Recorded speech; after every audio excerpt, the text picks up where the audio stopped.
pengalaman kemarin di Pilkada itu membuat Bapak eh, ingin untuk masuk lagi partai politik atau justru membuat Bapak merasa sudahlah tidak perlu lagi terlibat politik elektoral?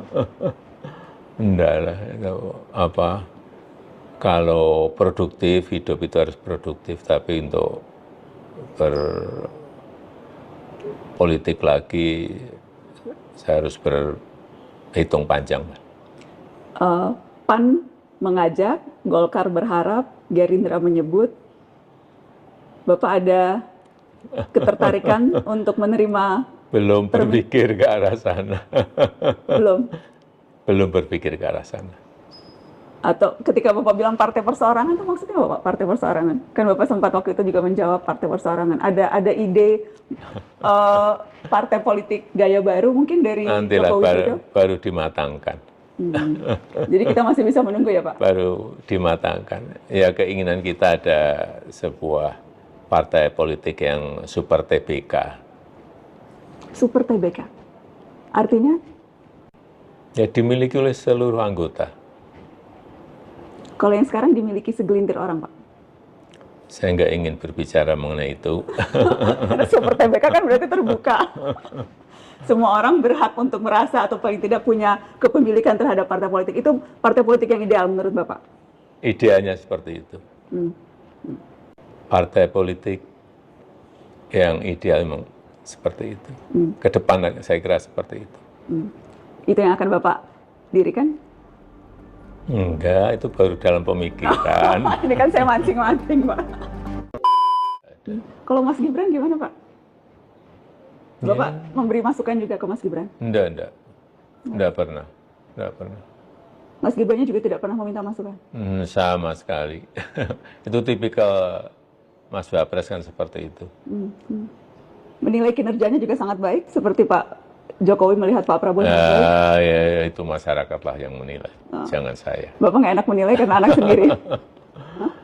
Masyarakat yang menilai.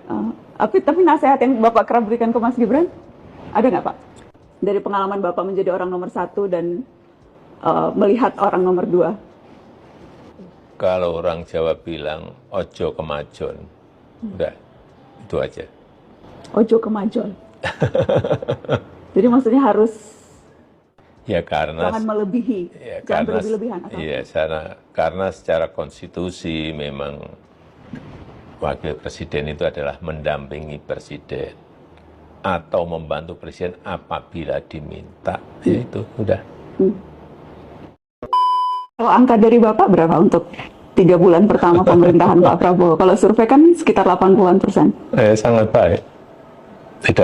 Tidak perlu angka, tapi sangat baik. Sangat baik. Saya kira kita lihat dari kebijakan baik yang berkaitan dengan makan bergizi gratis, itu bagus, diterima rakyat. Saya melihat ini di tingkat rakyat, penerimaan di tingkat rakyat sangat bagus. Kemudian penghapusan hutang UMKM itu juga sangat bagus. Kemudian kebijakan-kebijakan yang lainnya saya kira diterima masyarakat sangat baik, sehingga approval ratingnya di 80,9. Muncul di tembok-tembok, kemudian ada demo di beberapa kota. Kemarin ada konvoi juga di Solo, suaranya seperti itu Adi Jokowi. Bapak melihatnya bagaimana? Ya itu kan ungkapan ekspresi kan. Ekspresinya bisa macam-macam. Ekspresi karena kekalahan di Pilpres bisa, ekspresi karena kejengkelan terhadap sesuatu bisa. Saya kira ini negara demokrasi. Saya kira ya biasa-biasa aja kalau saya menanggapinya. Bapak tidak terlalu memikirkan itu? Enggak. Tadi Bapak bilang mungkin saja ekspresi kekecewaan kalah Pilpres. Apakah Bapak menduga ada operasi politik tertentu? Ya bisa saja kan. Masih ada yang belum move on, sehingga berusaha untuk mendowngrade. Ya. Pak, saya harus tanya soal IKN, Pak. Karena efisiensi anggaran yang dilakukan pemerintahan saat ini tentunya akan berdampak pada pembangunan infrastruktur termasuk IKN. PNS juga yang rencananya pindah ke IKN ditunda. Apakah Bapak khawatir proyek IKN ini akan mangkrak, Pak? Enggak. Sekali lagi, jadi IKN ini adalah rencana lama. Rencana lama dari Presiden pertama kita, Insinyur Soekarno. Kemudian kita eksekusi. Dan memang kalau kita melihat secara makroekonomi, PDB ekonomi kita itu 58% itu berputar di Jawa. Padahal kita memiliki 17.000 pulau. Tapi 58% PDB ekonomi itu berputar di Pulau Jawa. Yang kedua, 56% penduduk Indonesia itu ada di Pulau Jawa. Sehingga magnetnya itu semuanya ada di Jawa. Dan saya kira daya dukung Pulau Jawa kalau kita terus-teruskan tidak akan mampu. Karena semua magnetnya akan ketarik ke sini. Yang pertama. Yang kedua, memang kita ingin merancang sebuah ibu kota politik di luar Jakarta. Kalau di Amerika ada New York, ada Washington DC, di mana Australia, ada Sydney, ada Canberra. Kenapa kita tidak merancang itu? Bahwa sekarang terlihat tidak berjalan sesuai dengan target, karena ada banyak target-target yang tidak terlampaui. Itu pertanyaannya, Bapak tidak melihat ini potensi mangkraknya besar? Oh, enggak. Sekali lagi, IKN ini adalah proyek jangka panjang. Bisa 10 tahun, bisa 15 tahun, bisa 20 tahun. Ini ibu kota yang pindah. Mau pindah rumah aja ruwetnya seperti itu, apalagi ini mempersiapkan perpindahan ibu kota. Jadi kesiapannya kan memang harus betul-betul sempurna betul baru pindah. Misalnya ASN kita mau kita pindah, sekolah anaknya siap belum?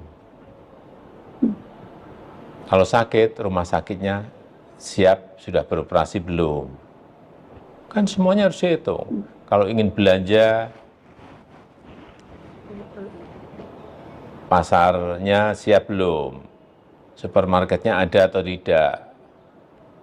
Kan semuanya harus disiapkan semuanya, tidak semudah itu. Jadi Bapak memahami kalau memang sekarang targetnya banyak penyesuaian-penyesuaian termasuk karena efisiensi anggaran yang sekali dilakukan lagi, pemerintah. ini pindah ibu kota. Jadi Pak Soni, nanti saya ke sini nginep sudah tidak sebagai presiden, itu berarti sudah jadi 15 bulan. Dan akan saya lihat terus, meskipun saya nggak jadi presiden, akan saya ikuti terus. Saya ingat Bapak dulu sempat bilang akan terus mengawal IKN walaupun sudah tidak lagi menjabat presiden. Itu yang akan Bapak lakukan sekarang? Ya bukan mengawal ya, mengingatkan bahwa IKN ini sudah ada undang-undangnya, sudah disetujui oleh 93%